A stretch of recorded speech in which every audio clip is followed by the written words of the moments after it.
yadda bawa shi yake tsara yadda zai yi a rayuwa ba Allah ba.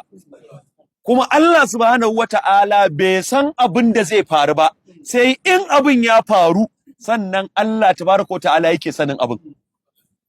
Wannan sai ake cewa kadariyawa. Saboda haka duk abin da kaga kai a duniya kaddarar Allah ce. Kawai Allah ne ya kaddara abin zai same ka, kai ka halicci wannan abin, amma Allah bai san abin zai faru ba, sai da abin ya faru sannan kai ma kake sani. To wayannan su ake kira kadariyawa. To daga baya su kansu sai suka karkasu, sai da suka karkasa wajen gida 12. Su kansu kadariya sai da suka kasu wajen gida 12 a cikin firqul islamiyya ad-dalla. To annabi ya bada labari cewa wannan mutanen za su bayyana cikin al'ummarsa. To amma daga baya wanda ya bunƙasa fikirar ko kuma ya bunƙasa wannan tunanin shi ake cewa Ma'abadul Jahani.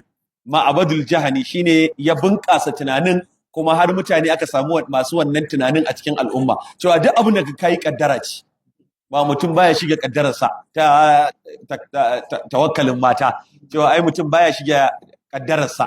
To wannan kadariyanci cewa duk abin da ka yi kaddara ce, dama haka aka shirya maka, wato Allah ma bai san za ka yi ba sai da kai abu, wal iyazu billahi.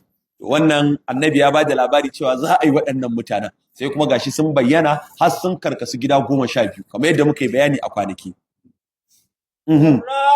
Haka kuma akwai rafidawa, mutum ɗaya a ciki sai a ce rafidi. Rafidawa ko rawafid su ne jama'ar sayyidina Aliyu ɗan Abi Ɗalibin.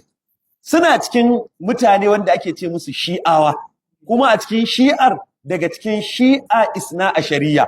Na yi bayanin cewa shi'a ta kasu kusan gida 20 a lokacin da shi'ar ta fito. To wannan suna cikin isna a shari'a, wana shi'a da suke da imamiyawa guda 12.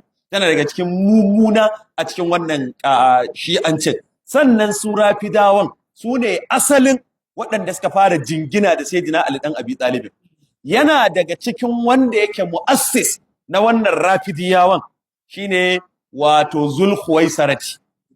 Zulkhuwaisarati at-Tamimi, wanda aka ba da labari a hadisin Bukhari da Muslim cewa yayi wa manzon Allah rashin kunya.